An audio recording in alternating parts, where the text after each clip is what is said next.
Students, कैसे हो आप? सब बढ़िया हो ना? देखो, आज एक बहुत ही इंटरेस्टिंग टॉपिक हम पढ़ने वाले हैं जिसका नाम है कोलाइडी सिस्टम। इसको कहते हैं कोलाइडी तंत्र।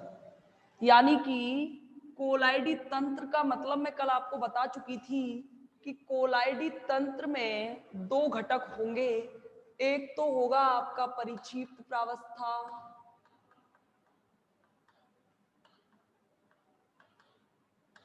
और एक होगा आपका परिक्षेपण माध्यम। कौन कौन से? एक तो होगा आपका परिक्षिप्त प्रावस्था और एक होगा परिक्षेपण माध्यम। परिक्षेपण माध्यम का मतलब क्या है? परिक्षेपण माध्यम का मतलब है जिसमें घुले रहते हैं।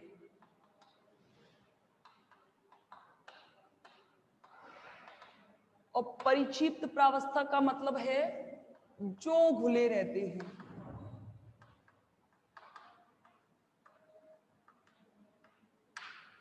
समझ गए? परिक्षेपण माध्यम का मतलब क्या है? जिसमें घुले रहते हैं। और परिक्षिप्त प्रावस्था का मतलब क्या है? जो घुले रहते हैं। जैसे अगर मैं ये कहूं नॉर्मल साइंस की डेफिनेशन में, जिसे आप पढ़कर आए हो, जिसमें मैंने आपसे कहा है कि एक विलयन है। विलयन में कौन कौन से कंपोनेंट होते हैं? एक तो होता है आपका विलेय और एक होता है आपका विलायक। आपको पता होगा विलायक तो वो होता है जिसमें घुला रहता है और विलेय होता है जो घुला रहता है। समझ गए? यानी कि परिक्षिप्त प्रावस्था का मतलब है विलेय और परिक्षेपण माध्यम का मतलब क्या है? विलायक। जब जैसे विलेय और विलायक दोनों मिलकर विलयन बनाते हैं, वैसे ही परिक्षिप्त प्रावस्था और परिक्षेपण माध्यम मिलकर क्या बनाते हैं? कोलाइडी तंत्र बनाते हैं। अब जिसकी मैं बात कर रही थी, मैं आपसे क्या कह रही थी कि एक बहुत ही इंटरेस्टिंग चैप्टर के बारे में, जो बहुत ही इंटरेस्टिंग टॉपिक के बारे में हम पढ़ने वाले हैं। तो देखना, इस परिक्षिप्त प्रावस्था और परिक्षेपण माध्यम के प्रकारों के आधार पर कोलाइडी तंत्रों को देखो। एक चीज बताऊं, परिक्षिप्त प्रावस्था हो, डिस्पर्स फेज, इंग्लिश में बोलते हैं डिस्पर्स फेज, और परिक्षेपण माध्यम का मतलब है डिस्पर्सन सिस्टम। ठीक है, डिस्पर्स सिस्टम। अब देखो, मैंने कहा परिक्षिप्त प्रावस्था, ध्यान रखना, तीन हो सकती हैं। एक तो हो सकती है सॉलिड, लिक्विड और गैस। वैसे ही परिक्षेपण माध्यम भी तीन हो सकते हैं। कौन कौन से? सॉलिड, लिक्विड और gas. Solid liquid gas, solid liquid gas. जब ये तीनों आपस में मिश्रित होंगे तो 9 प्रकार के तंत्र बनाएंगे। कितने प्रकार के? 9 प्रकार के तंत्र बनाएंगे। लेकिन हमें सिर्फ 8 पढ़ने हैं, क्योंकि जो नवा यानी कि जो गैस में गैस मिश्रित होती है वो हमेशा एक सममांगी मिश्रण होता है। कैसा मिश्रण होता है? सममांगी। तो वो आपने देखा होगा, कभी गैस और गैस मिलकर सॉल्यूशन नहीं बना सकते, क्योंकि वो पहले से ही सममांगी मिश्रण है। तो ऐसे ही गैस और गैस मिलकर कोलाइडी तंत्र का निर्माण नहीं करते। अब कोलाइडी तंत्रों की ट्रिक को याद करते हुए, आपको ट्रिक याद रहनी चाहिए और कोलाइडी तंत्रों के नाम पता होने चाहिए। देखते चलना भाई।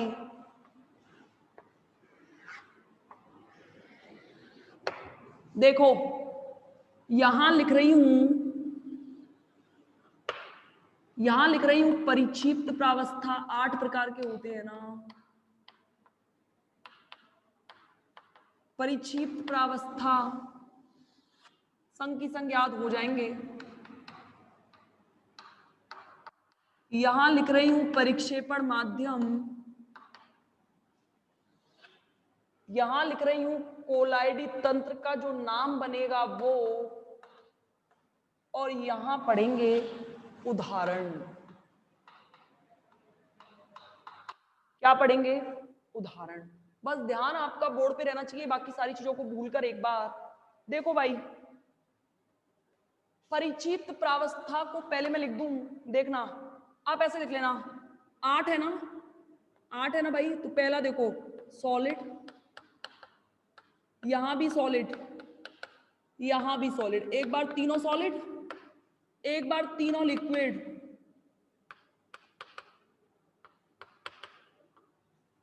ठीक है, और एक बार दोनों गैस, क्योंकि एक गैस वाला तो खत्म हो गया। याद हो गए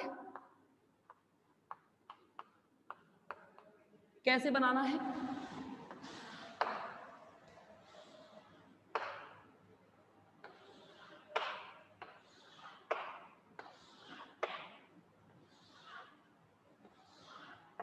देखते चलना, अजीब सी टेबल बन गई है, छोटी सी संकुचित होकर, पर कोई दिक्कत नहीं, आपको तो देखना है। ये देखना कैसे कैसे लिखने हैं, तीनों सॉलिड एक बार, तीनों गैस लिक्विड एक बार, दोनों गैसेस एक बार।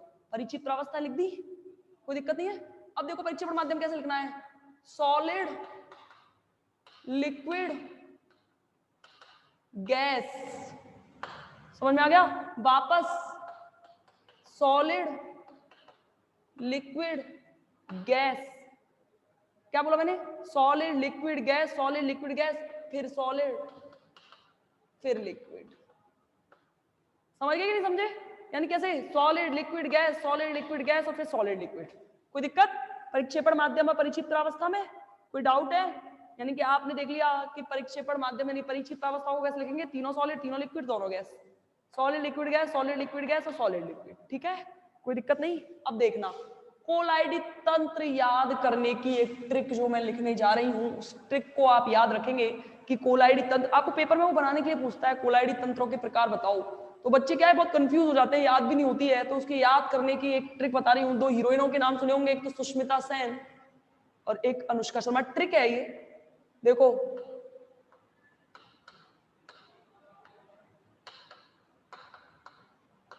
सुष्मिता सेन के आगे अनुष्का शर्मा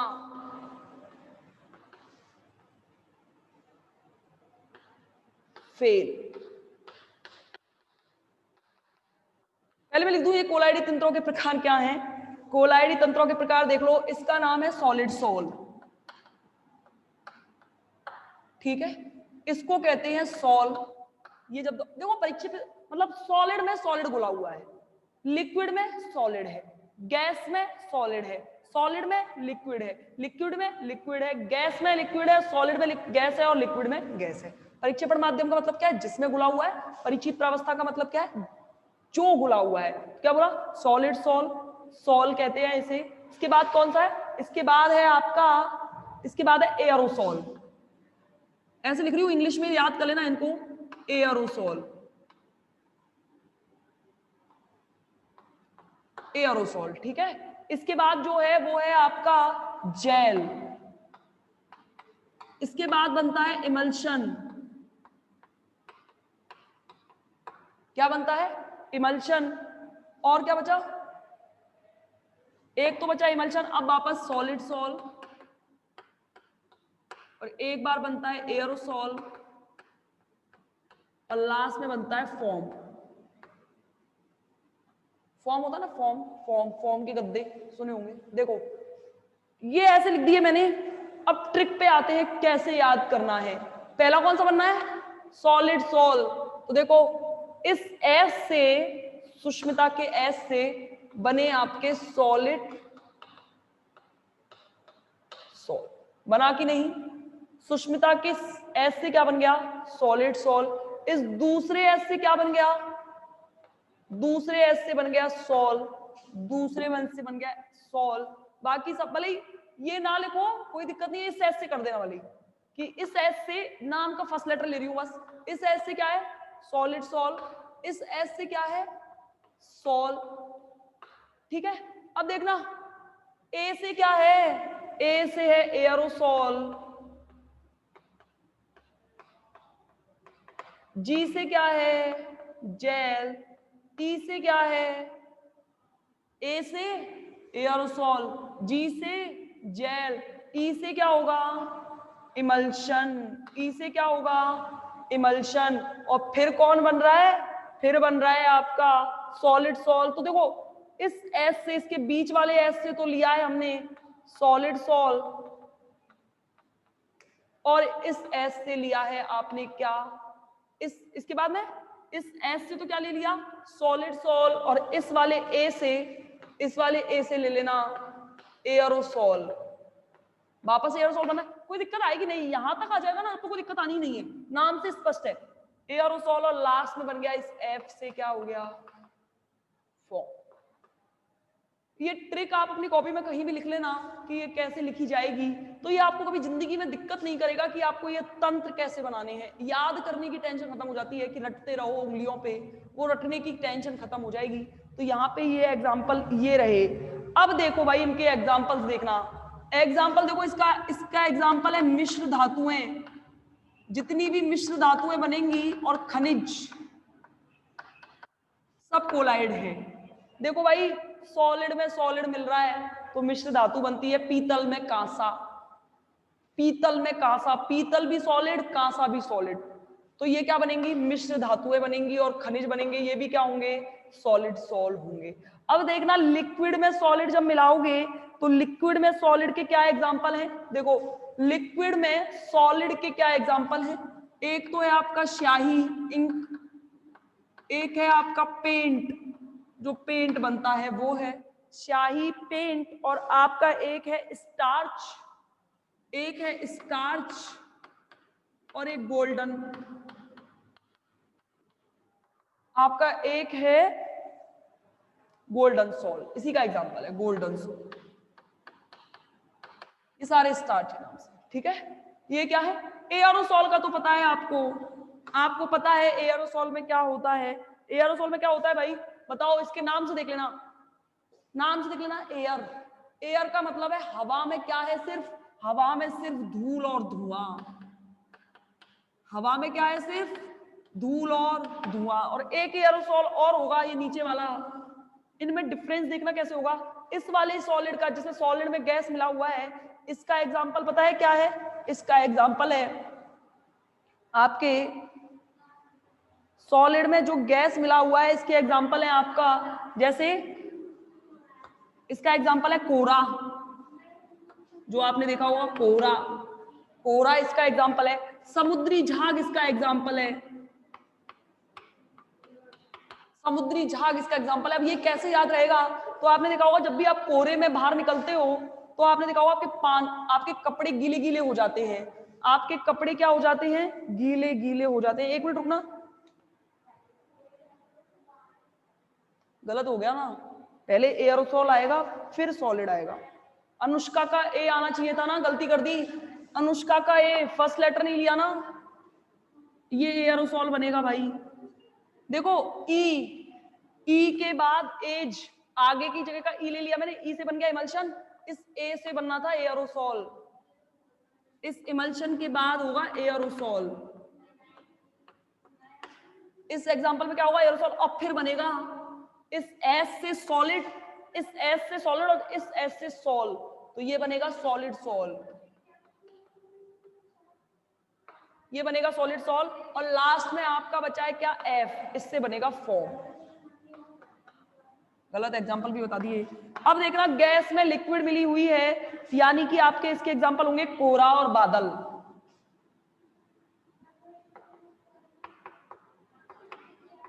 क्या है कोहरा और बादल, आपने देखा होगा, आपने क्या देखा होगा जब भी कभी आप सॉलिड में, अब ये कैसे याद रहेंगे कि यहाँ तो धूल और धुआं है, एयर तो यहाँ भी आ रही है, यहाँ कोहरा और बादल, तो आपने देखा होगा कि गैस, ये क्या बना हुआ है, ये बना हुआ है एयरोसॉल का एग्जांपल है भाई, इस एयरोसॉल का एग्जांपल है कोहरा और बादल।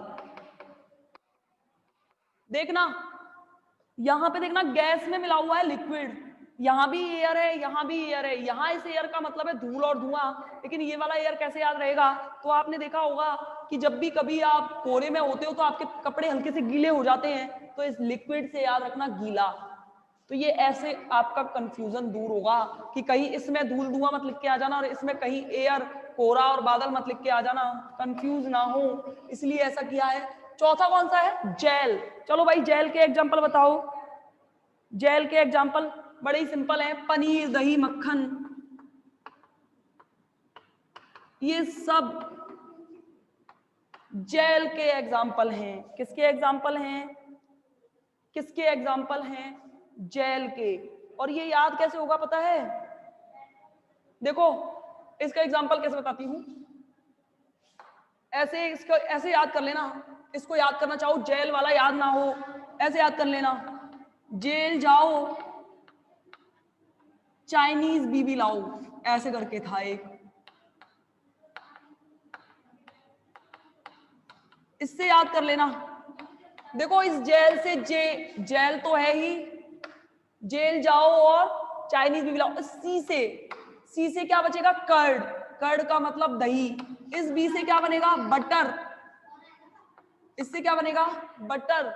बटर बनेगा ना, तो इससे याद हो जाएगा आपको पनीर, दही, मक्खन।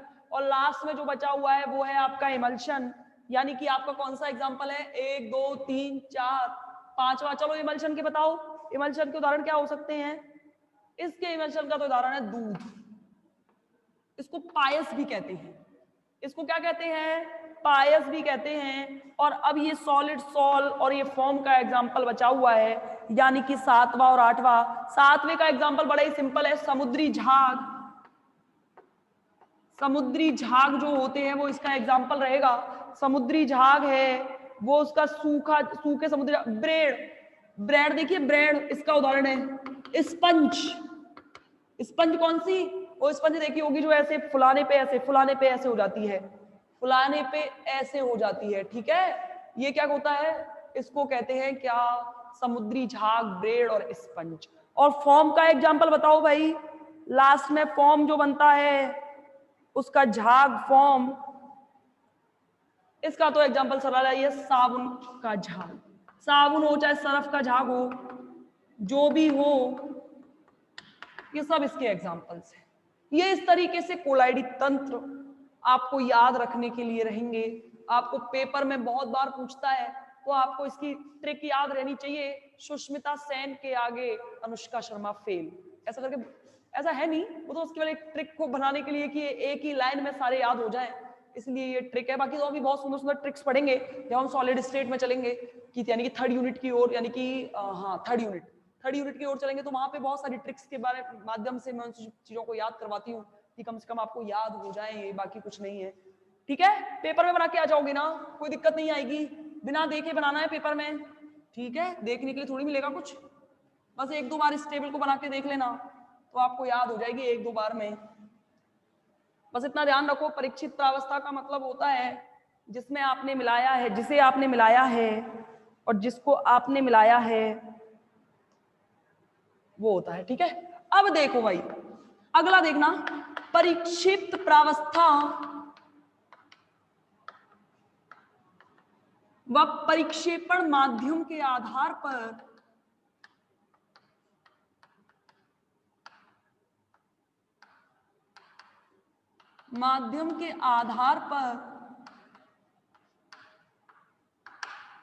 कोलाइड्स का वर्गीकरण।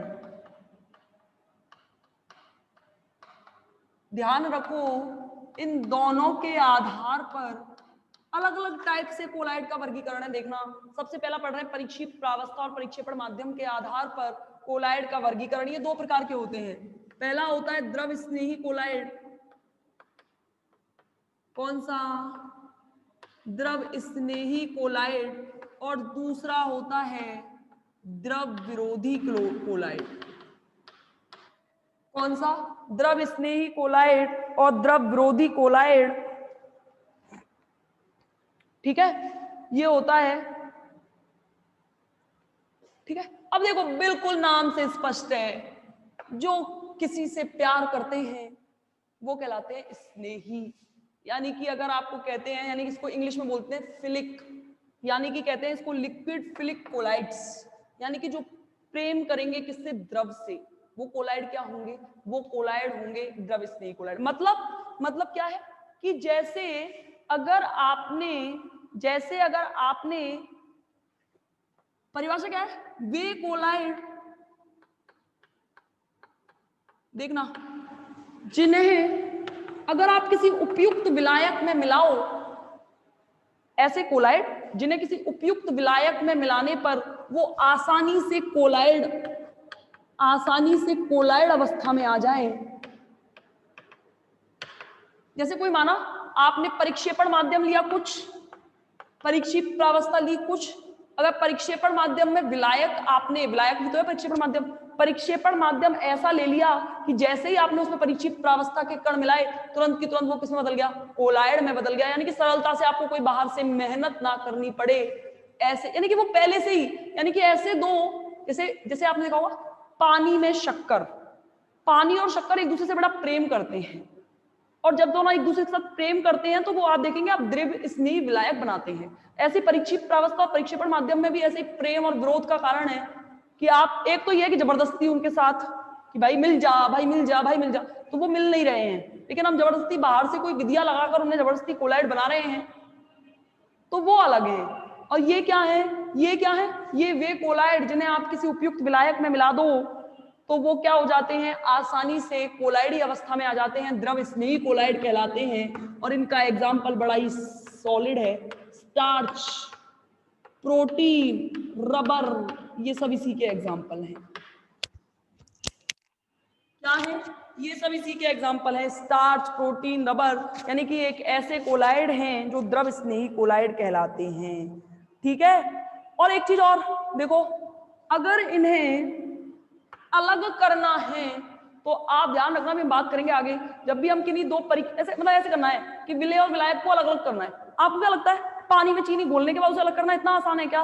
वो पहले से इतना प्यार करती है भाई, किन्हीं दो के बीच के बॉन्डिंग को आप तोड़ने की कोशिश करो, और वो पहले से एक दूसरे के साथ प्रेम करते हैं, तो आप देखेंगे कि वो प्रेम करने की वजह से टूटेंगे नहीं। यानी कि कहने का मतलब क्या है कि वे कोलाइड जो कोई विद्युत अपघट्य अगर मैं मिला दूं, क्या मिला दूं, कोई विद्युत अपघट्य अगर मिला दूं तो आसानी से अवक्षेपित नहीं होंगे।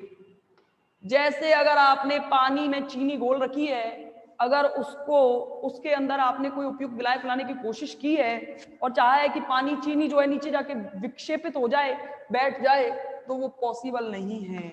यानी कि विद्युत अपघट्य मिलाने के बाद भी वो क्या नहीं होते, अवक्षेपित नहीं होते, और अगर होंगे ना तो बहुत धीरे धीरे धीरे धीरे धीरे धीरे, इतने धीरे कि बहुत धीरे, इसलिए इनको उत्क्रमणीय कोलाइड भी कहते हैं। ध्यान रखना, अभी सेकंड ईयर के अंदर पढ़ेंगे उत्क्रमणीय का मतलब क्या होता है। उत्क्रमणीय का मतलब होता है कि कोई प्रक्रम, ऐसे प्रक्रम जो बहुत धीमी गति से चलते हैं, बहुत ज्यादा धीमी गति से चलते हैं, बहुत धीमी साल दर साल। आप देखो उत्क्रमणीय अभिक्रियाओं के बारे में मैंने जब स्टार्टिंग में जब केमिकल काइनेटिक्स में बात कर रही थी, मैंने कहा था ऐसी अभिक्रियाएं हैं, यानी कि वे उत्क्रमणीय अभिक्रिया। हम चिन्ह कैसे लगाते थे, हम चिन्ह हमेशा ऐसा लगाया करते थे ना, यानी कि हमने उत्क्रमणीय की बात कर ली। अगर हमने उत्क्रमणीय की बात कर ली तो हमने क्या कहा कि ऐसे जो बहुत धीरे धीरे धीरे धीरे, ऐसे धीरे कि साल दर साल, महीने दर महीने, कितना वक्त खिंच जाता है, तब भी अभिक्रियाएं पूरी नहीं होती। और आपसे मैं यही तो कह रही हूँ कि आसानी से अवक्षेपित नहीं कर पाओगे, तो इसलिए इन्हें क्या कहते हैं, उत्क्रमणीय कोलाइड कहते हैं। और अब द्रव स्नेही की परिभाषा समझ में आ गई, तो द्रव विरोधी की तो बड़ी ही सिंपल है साहब, क्या है कि वे कोलाइड जिसमें आप कोई उपयुक्त विलायक मिलाओ चाहे अनुपयुक्त विलायक मिलाओ, वो आसानी से कोलाइड्स में परिवर्तित नहीं होंगे। यानी कि अगर नहीं होंगे तो इसका मतलब वो क्या करेंगे, उसका विरोध करेंगे। किन्हीं दो दुश्मनों को मिलाने की कोशिश कर लो ना, पक्के दुश्मनों, अगर आप किन्हीं भी लालच देके उन्हें, बहुत ज्यादा लालच देके आप उन्हें मिला भी दोगे, तो भी तो अगर उन्हें हल्का सा रीजन चाहिए तोड़ने का, दोस्ती है, अगर कोई बहुत अच्छे दोस्त है तो उन्हें अलग नहीं कर पाओगे। लेकिन जैसे ही अगर कोई दो दुश्मनों को मिला दो, दो दुश्मनों को पहली बात तो मिलाना ही बहुत टफ होगा, लेकिन अगर गलती से मिला भी दिया तो वो आसानी से क्या हो जाएंगे, कोई विद्युत अपघट्य मिला दो और तुरंत की तुरंत क्या हो जाएंगे, अवक्षेपित हो जाएंगे। जैसे अभी फिलहाल एक सीरियल चल रहा है भीमराव अंबेडकर, आप देख रहे हो तो, है ना, उस पे आ रहा है एनटीवी पे, बहुत अच्छा सीरियल आ रहा है। उसमें क्या हो रहा है, आपने देखा होगा कि अभी फिलहाल दो दोस्त भीमराव की और उसके एक फ्रेंड की स्टोरी दिखा रहे हैं।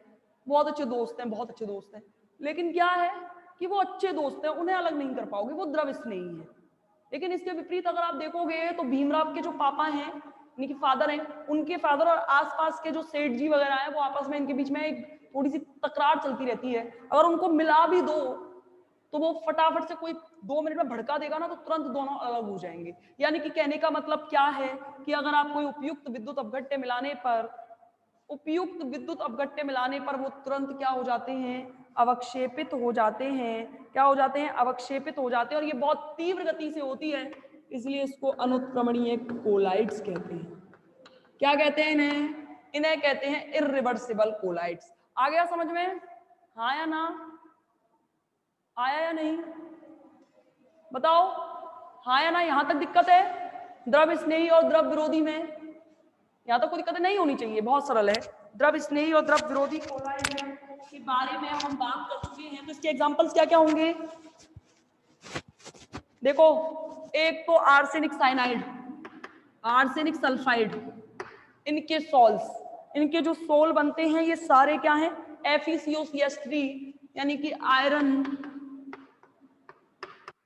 इनके सोल्स, इन दोनों के सोल जो बनते हैं ये दोनों क्या हैं, द्रव विरोधी कोलाइड हैं। क्या हैं, द्रव विरोधी कोलाइड। अब डिफरेंस देखो द्रव स्नेही और द्रव विरोधी के बीच में, ये अंतर ही तो याद करने होते हैं आपको।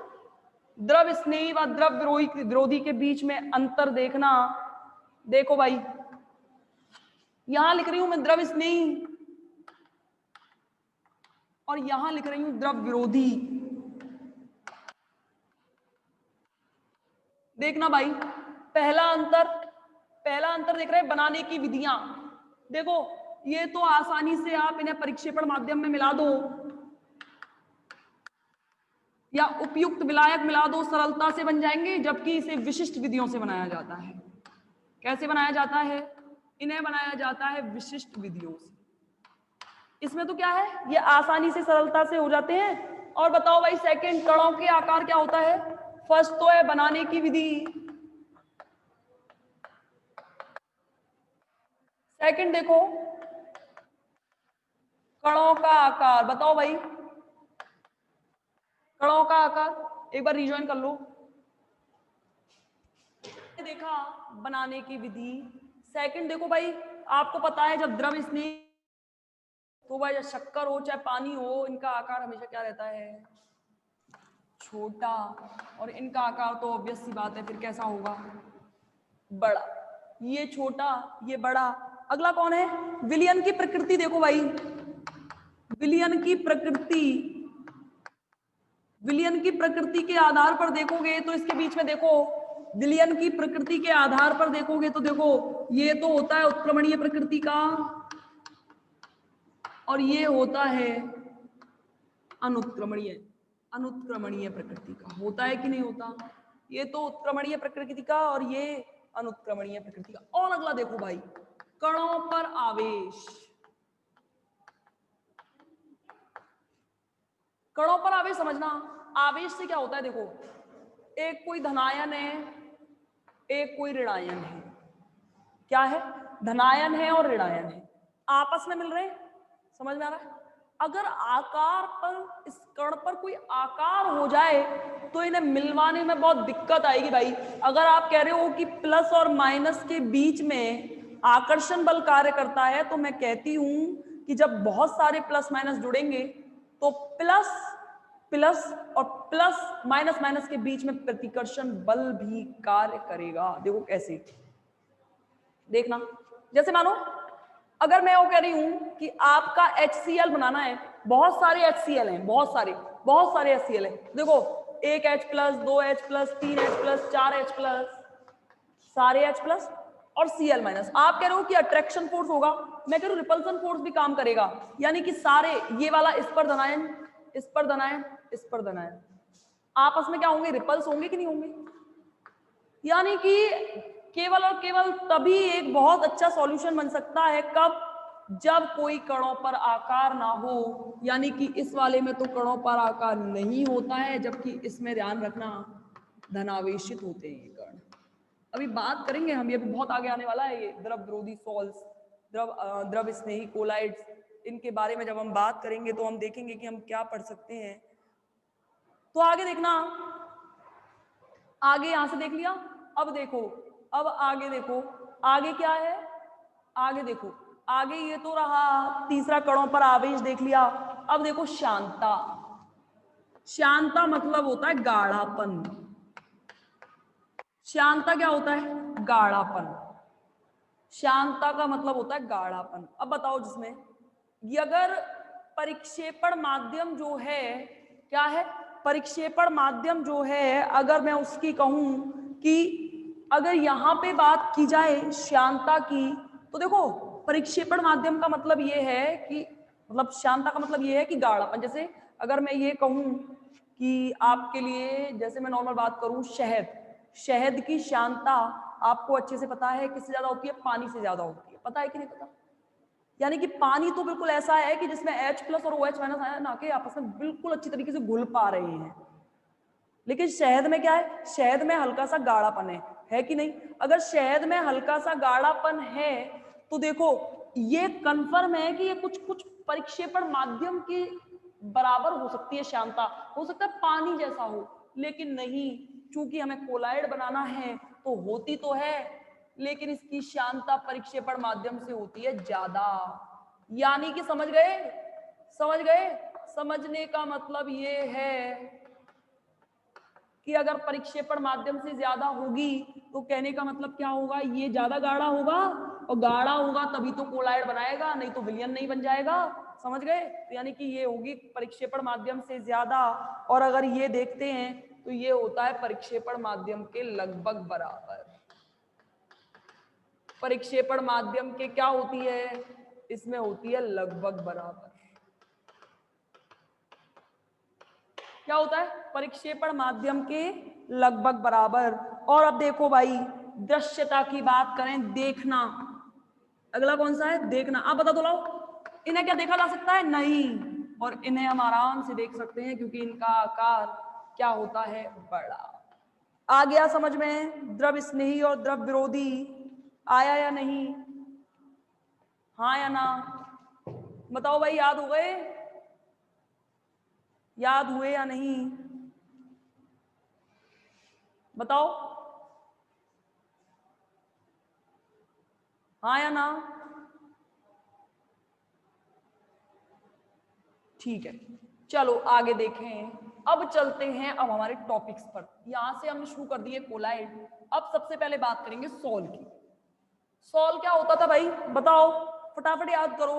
सॉल सेकंड नंबर पे था ना? सेकंड नंबर पे। आप ये रटने नहीं पड़ेंगे। सॉल क्या था सेकंड नंबर पर? सेकंड नंबर पर था ना सॉल, क्योंकि आपने देखा होगा सुष्मिता सेन, इस एस से सॉलिड सॉल, और इस एस से क्या? सिर्फ सॉल। और सॉल पे क्या होता था? परिक्षिप्त प्रावस्था तो क्या होती थी? ऐसे चलते थे ना, solid solid solid solid solid solid. परीक्षित प्रावस्था तो क्या होगी? सॉलिड। और ये परिक्षेपण माध्यम क्या होगा? लिक्विड होगा या नहीं? यानी कि परिक्षिप्त प्रावस्था तो सॉलिड, और परिक्षेपण माध्यम क्या है? लिक्विड है। तो क्या मैं इसे ऐसे नहीं लिख सकती, द्रव में ठोस?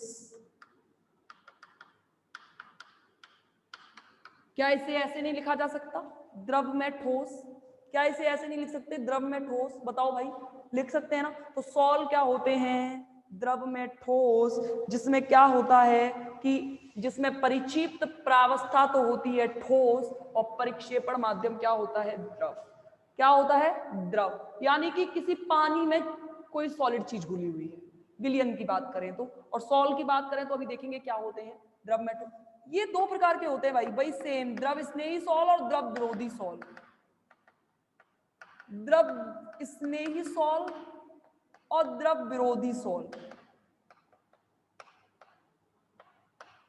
देखो भाई, द्रव स्नेही होंगे तो ये तो प्रेम करते होंगे, यानी कि द्रव ठोस से प्रेम तो करता ही है, तभी तो सॉल बन रहा है। यानी कि हमें इन्हें बनाने के लिए किन्हीं विशिष्ट विधियों की आवश्यकता नहीं होगी, हम नॉर्मल भी बना सकते हैं। कि जैसे हम किसी लिक्विड में ठोस डाल दें तो आराम से कोलाइड बन जाएंगे, हमें बाहर से कोई विशिष्ट विधि अपनी तरफ से नहीं लगानी पड़ेगी। जैसे जैसे अगर मैं हल्का सा, देखो होता क्या है, अगर मैं परिक्षेपण माध्यम और परिक्षिप्त प्रावस्था कोई सॉलिड ले लूं और लिक्विड ले लूं और उनको आपस में हल्का सा भी गर्म कर दूंगा, हल्का सा भी गर्म कर दूं, तो वो तुरंत क्या बना लेंगे, द्रव स्नेही सॉल बना लेंगे।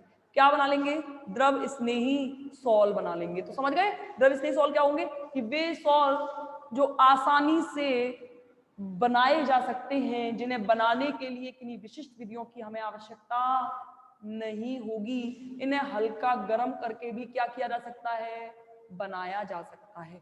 जबकि द्रव विरोधी सॉल की बात करें, और इसमें इसके एग्जाम्पल क्या होंगे, स्टार्च, जिलेटिन, गोंद, ये सभी इसी के एग्जाम्पल हैं, आसानी से बन जाते हैं भाई। द्रव स्नेही सॉल हैं तो आसानी से बनेंगे।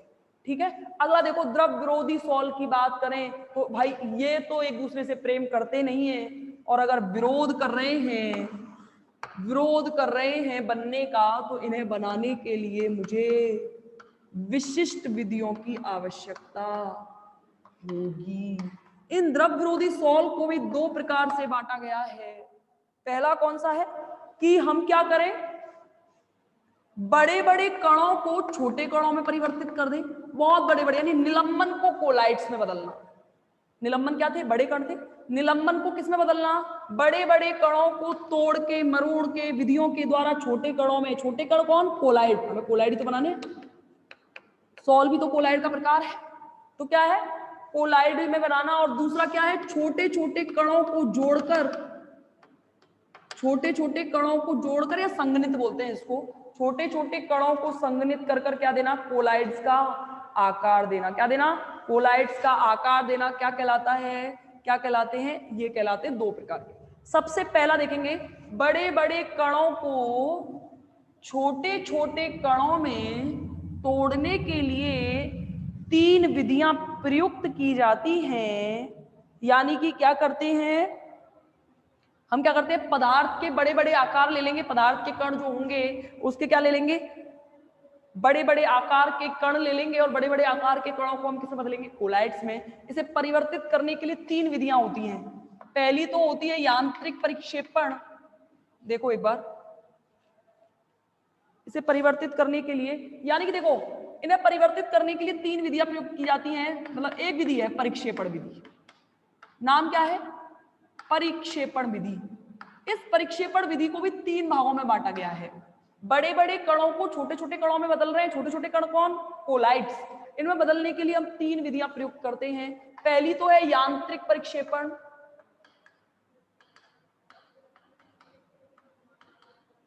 सेकंड है विद्युत परिक्षेपण। पहला कौन सा है, यांत्रिक परिक्षेपण, दूसरा कौन सा है, विद्युत परिक्षेपण, और तीसरा है पेप्टीकरण। और ध्यान रखना सब इंपॉर्टेंट है, पेपर में सब आने लायक है, सब आता है और सब आ सकता है। ऐसा नहीं कह सकती कि मैं कोई एक चीज आएगी कोई एक चीज नहीं आएगी। तो सबसे पहले स्टार्ट करेंगे यांत्रिक परिक्षेपण विधि। सबके डायग्राम है भाई, तो डायग्राम तो देखने पड़ेंगे। तो देखो सबसे पहला है यांत्रिक, यानी कि मुझे बड़े बड़े यानी निलंबन के कणों को छोटे छोटे कण यानी कि कोलाइड्स कण में बदलना है। अब वास्तविक यानी कि क्रिस्टलाप तक नहीं जाना है, मुझे क्रिस्टलाप तक नहीं जाना है भाई, मुझे किस तक जाना है, निलंबन से कोलाइड्स तक जाना है। तो देखो क्या करेंगे, एक यांत्रिक परिक्षेपण की विधि देख लो, ये डायग्राम से देख लेना, डायग्राम आ गया तो मतलब सब आ गया, कुछ नहीं है, डायग्राम का खेल है सब, डायग्राम का खेल है सब भाई।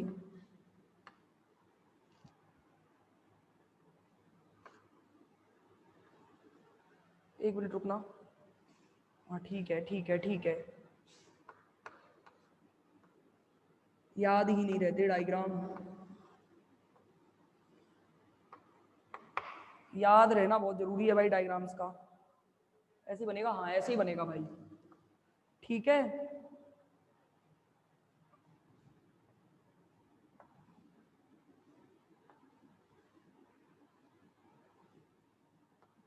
सेम बनना चाहिए ये ना, सेम साइज का, हो सकता है मुझसे ना बने।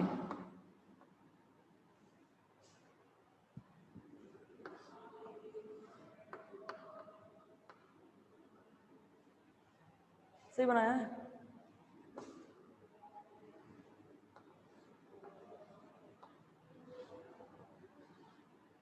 सही है, कोई दिक्कत नहीं, बढ़िया बन गया है ना। अब देखो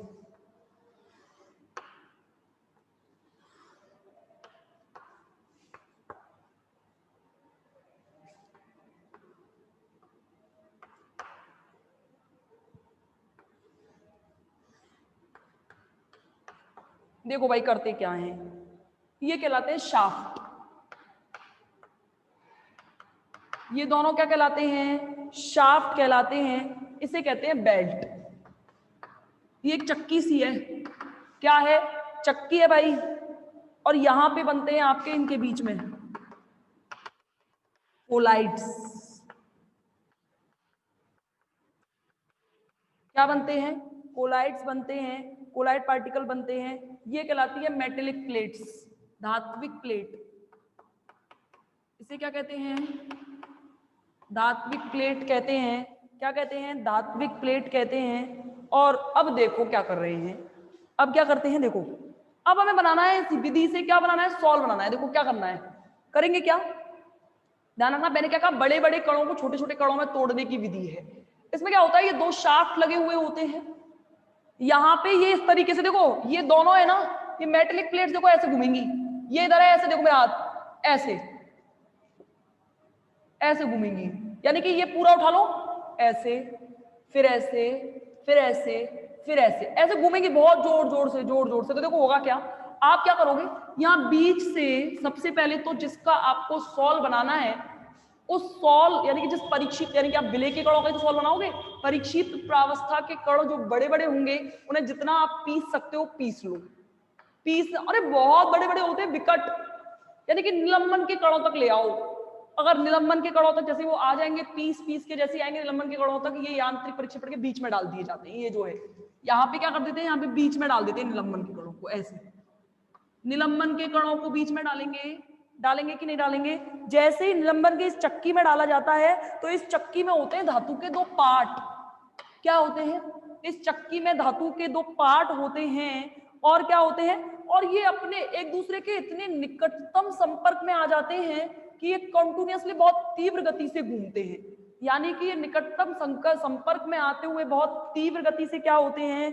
घूमते हैं। अब जैसे ही ये घूमेंगे, निलंबन के कण भी तो मिलेंगे यहाँ, यानी कि ऐसे है कि चक्की में जैसे आटा पिस, जैसे गेहूं के कण, गेहूं के कण छोटे छोटे होकर बारीक टूट जाते हैं, टूटते नहीं टूटते, ऐसे निलंबन के कण पड़े हुए हैं, ऐसे चक्की आ रही है, निलंबन के कण टूटे, फिर चली गई, फिर आई, फिर और टूटे, फिर आई, फिर और टूटे, फिर आई, फिर और टूटे। और जैसे जैसे ये टूटते चले जाएंगे तो ये धीरे धीरे टूट टूट के किसमें, छोटे कणों में परिवर्तित हो जाएंगे, और वो हमें कहाँ मिलेंगे? यहाँ मिलेंगे, इकट्ठे हो जाएंगे नीचे। इसको क्या कहते हैं? Collides particle. पार्टिकल का मतलब कोलाइड कण। हमें क्या मिलने लग जाएंगे? कोलाइड कण मिलने लग जाएंगे। और विलायक से मिलकर क्या बना लेंगे? जैसे विलायक से मिलकर क्या बनाते हैं? विलयन बनाते हैं। और इस विधि द्वारा पता है क्या क्या बनाए जाते हैं? स्याही, पेंट और टूथपेस्ट। स्याही, पेंट और टूथपेस्ट, ये तीनों किससे बनाए जाते हैं? ये तीनों बनाए जाते हैं इससे। समझ में आ गया? यानी कि समझ गए क्या होगा? निलंबन के कणों को, बड़े बड़े कणों को आप छोटे छोटे कणों में तोड़ लोगे, निलंबन के कणों तक पहुंचेंगे, निलंबन के कणों को यहाँ डालोगे, इसमें धातु के दो पार्ट लगे हुए होंगे, और इन धातु के पार्ट को जब ये निकटतम संपर्क आने के लिए कॉन्टिन्यूअसली घूमेंगे, घूमेंगे, बहुत तीव्र गति से घूमते हैं, जिससे क्या होता है? निलंबन के कण किसमें टूट जाते हैं? कोलाइड्स कण में टूट जाते हैं। और इन कोलाइड कणों में टूटने के बाद में, कोलाइड्स कणों में टूटने के बाद में ये क्या होते हैं? यहाँ इकट्ठे हो जाते हैं। इन्हें बाहर निकाल लो आप, क्या बन गया? सॉल बन गया। क्या बन गया? सॉल बन गया। अगली विधि तो थी, वो थी विद्युत परिक्षेपण, जिसको आप कहते हो ब्रेडिंग आर्क। क्या कहते हो? ब्रेडिंग आर्क विधि। बहुत ध्यान से समझ लेना, इन्हें पढ़ने की भी जरूरत नहीं पड़ेगी, इतनी अच्छे से याद हो जाएगी फिजिकल आपको, ये मेरी गारंटी है। पर आपको इसे मेरे क्लास के अंदर आपको बहुत कॉन्सेंट्रेट होकर मेरी चीजें सुननी पड़ेंगी, यानी कि जो मैंने कह रही हूँ, जो मैं आपको करवा रही हूँ, उसके बारे में आपको अच्छे से समझना पड़ेगा। ठीक है? ये कहलाती थी यांत्रिक प्रक्षेपण विधि। बाकी की जो अगली विधि है वो करेंगे हम कल की क्लास में। कोई डाउट तो नहीं है? कोई डाउट तो नहीं है भाई? चले, चलो ठीक है मैडम। चैप्टर 6 के नोट, हाँ नोट्स मैं अभी कह रही हूँ ना, मैं संडे को इसकी पीडीएफ बनवा के मैं डलवा दूंगी, ठीक है, संडे के दिन, क्योंकि मुझे इसके पेजेस सेट करने पड़ेंगे।